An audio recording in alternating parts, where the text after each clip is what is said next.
Bom, nós estamos aqui com o seu José Alberto Barbosa, ele que foi promotor aqui em Jaraguá do Sul, teve uma vivência muito acentuada na comunidade, visto que teve um amplo relacionamento, não só ele, mas a esposa Eunice também foi educadora, trabalhou como professora de educação artística, hoje a disciplina de arte, na Escola Abidão Batista, foi integradora na 19ª UCA, e ele prestou relevante trabalho frente ao Ministério Público.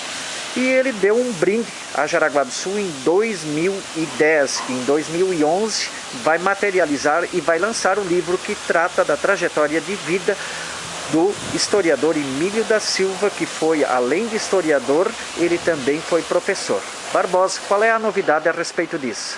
Muito bem, eu fico muito satisfeito em poder transmitir isso, né, ao público jaraguaense, no sentido em que em breve deveremos estar lançando, para o mês de março, acredito já, o livro Emílio da Silva e Seu Século, né, o qual então registra a vida e a obra de Emílio da Silva, né, numa multiplicidade de aspectos, todos eles relevantes, e sem dúvida nenhuma muita coisa ainda vai ser descoberta, mesmo porque tem muitos documentos públicos e particulares ainda, e pessoas nas suas memórias ainda vão revelar muita coisa. Mas já a obra em si já foi feita como uma obra vasta, né, num total de 872 páginas e 140 e tantas imagens, entre fotografias, desenhos, né, também.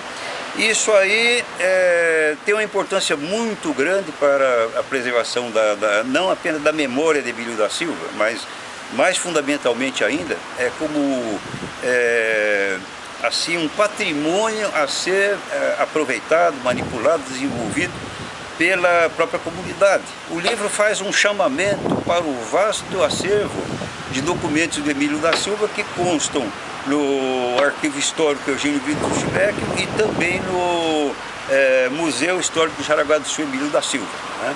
O Emílio ele tem aspectos assim de pioneirismo muito vastos, né? Embora o livro histórico da sua autoria tenha sido o segundo, ele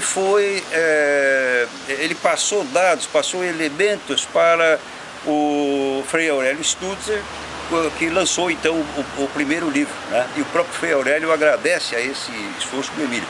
E o Emílio fez uma preservação fotográfica desde 1920, né? Não só ele mesmo fotografando, que é um apaixonado por essa arte, mas preservando as imagens que outros deixaram também. E na exposição do centenário de Jaraguá do Sul, ele com Amadeus Mafud e outros já fizeram essa demonstração desse trabalho que o Emílio estava deixando para nós.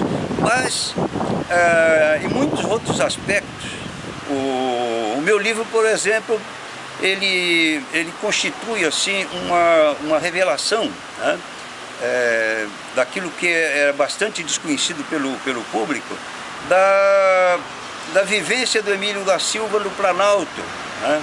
Quando acompanhando o pai Carlos Lemmer, ele e a mãe Claredina subiu a serra como um menino da beira de linha, no tempo em que Santa Catarina tinha 100 e poucos quilômetros de linha ferroviária, e Emílio se tornou pioneiro com a família exatamente no dobrar ou até triplicar essa quantidade, porque os trilhos foram até a região de Canoinhas, né?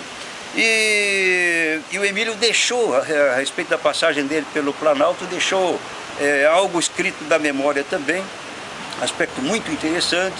Inclusive ele veio de lá já como músico, e tudo isso aí o livro procura, nas pesquisas que eu fiz, o livro procura fazer uma revelação. O Emílio deixou um papel como músico aí muito profundo nas origens da própria primeira orquestra jaraguaense, né? Também na fundação da própria SCAR, esse papel dele desdobrou-se nesse sentido, e ocupou cargos, né? E como integralista, o Emílio teve uma importância muito profunda, né? Hoje em dia, inclusive, o integralismo está sendo reexaminado, reestudado, revisto, né?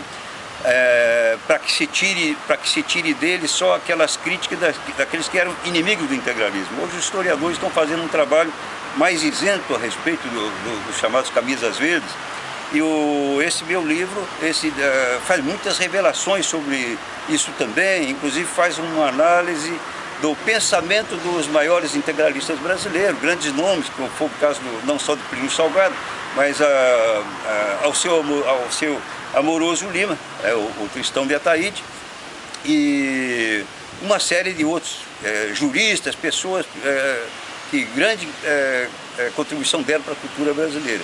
Emílio da Silva como educador também, que se sabe que ele foi um dos implantadores da Escola Nova, um dos professores pioneiros no setor da Escola Nova.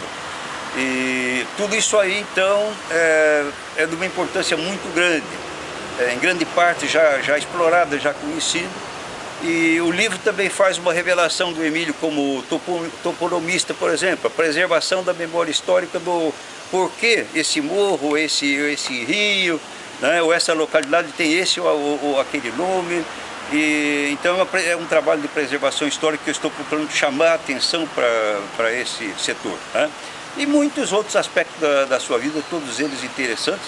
Então o livro é assim, é um livro que, de um lado ele é um livro crítico, de um lado ele é um livro até poético, até romântico.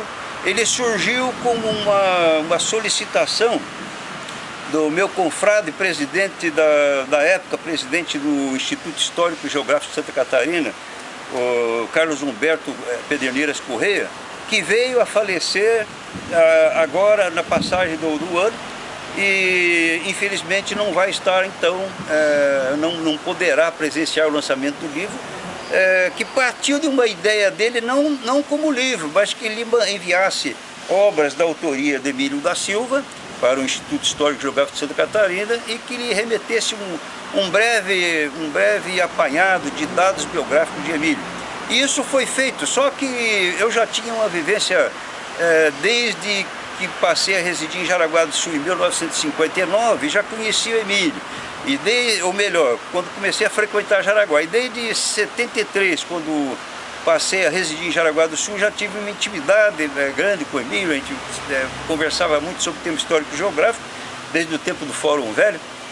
E resultou então que não me contentei simplesmente em passar dados para o Instituto Histórico e Geográfico de Santa Catarina, mas de estender um pouco mais. E devo também ao que está me entrevistando o senhor Ademir Pfeiffer, né?